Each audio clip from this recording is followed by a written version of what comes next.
সুখ আসে না শুধু নিরাপত্তা বা সহজ জীবন থেকে, বরং চ্যালেঞ্জ গ্রহণ, আত্মবিশ্বাস ও পরিশ্রমের মাধ্যমেই নিজের সম্ভাবনাকে কাজে লাগিয়ে জীবনকে গড়ে তোলার মধ্যেই সত্যিকারের সাফল্য ও আনন্দ।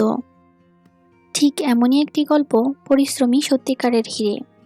একটি শান্ত গ্রামের পাশে ছিল এক গভীর বন। সেই গ্রামে রাহুল নামের এক যুবক থাকত। সে ছিল অত্যন্ত অলস, সারাদিন গাছতলায় শুয়ে আকাশের দিকে তাকিয়ে থাকত। অন্য গ্রামের ছেলেরা মাঠে কাজ করত, কাঠ কাটত, নদী থেকে মাছ ধরত, কিন্তু রাহুলের তাতে বিন্দুমাত্র আগ্রহ ছিল না। একদিন এক বৃদ্ধ সাধু গ্রামে এলেন। তিনি যখন ভিক্ষা চাইতে বের হতেন, প্রতিদিন রাহুলকে একই জায়গায় শুয়ে থাকতে দেখতেন। একদিন তিনি রাহুলের পাশে দাঁড়িয়ে বললেন, বাছা, সারাদিন এভাবে পড়ে থাকো কেন? কাজ করো না কেন? রাহুল হাই তুলে বলল, কাজ করা খুব কষ্টের, আমি পারবো না। সাধু মৃদু হাসলেন, তারপর বললেন, তুমি কি ধনী হতে চাও? এই প্রশ্নে রাহুল চমকে উঠল। সে উঠে বসল। অবশ্যই, আপনি পারলে আমাকে ধনী বানান। সাধু পাহাড়ের দিকে ইশারা করে বললেন, ওই পাহাড়ের ওপারে এক গুহায় আছে এক অমূল্য হিরে। যদি তুমি তা খুঁজে আনতে পারো, তুমি সারা জীবন ধনী হয়ে থাকবে। রাহুল ভয় পেলেও লোভে রাজি হয়ে গেল। পরদিন ভোরে সে পাহাড়ে চড়তে শুরু করলো।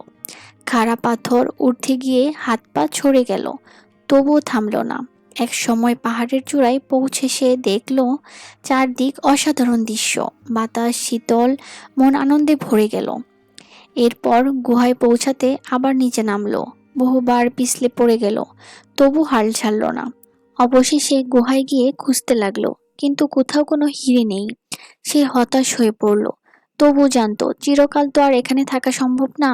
তাই সাহস করে ফিরে আসতে শুরু করলো। অসংখ্য কষ্টের পর সে গ্রামে ফিরল। সরাসরি সাধুর কাছে গিয়ে রাগে বলল, আপনি মিথ্যে বলেছেন, গুহায় কোনো হিরেই নেই। সাধু শান্তভাবে বললেন, বাছা, তুমি হিরে পেয়েছ? রাহুল অবাক হয়ে জিজ্ঞেস করলো, কোথায়? সাধু বললেন, তোমার ভেতরেই। যাওয়ার আগে তুমি এতটুকু কাজও করতে চাইতে না, কিন্তু আজ তুমি পাহাড়ে উঠলে, গুহা পর্যন্ত গিয়েছ এবং ফিরে এসেছ। তুমি পেয়েছ পরিশ্রম ও সাহসের হিরে। এই হিরে থাকলে তুমি যে কোনো স্বপ্ন পূরণ করতে পারবে। রাহুলের চোখ খুলে গেল। সে বুঝল সত্যিকারের সম্পদ হলো পরিশ্রম, আত্মবিশ্বাস আর অধ্যবসায়। সেই দিন থেকে সে মাঠে কাজ করতে শুরু করলো। পরিশ্রমের মাধ্যমে নিজের জীবন গড়ে তুলল, আর ধীরে ধীরে গ্রামের অন্যতম কৃষকে পরিণত হলো। সত্যিকার অর্থে সুখ আসে না শুধু নিরাপত্তা বা আরামদায়ক জীবন থেকে। চ্যালেঞ্জ গ্রহণ করুন, নিজের ক্ষমতায় আত্মবিশ্বাস রেখে পরিশ্রমের মাধ্যমে সফলতায় আসল আনন্দ। আমাদের সবার ভেতরেই লুকিয়ে থাকে এক অমূল্য হিরে, পরিশ্রম। সেটাই প্রকৃত সম্পদ।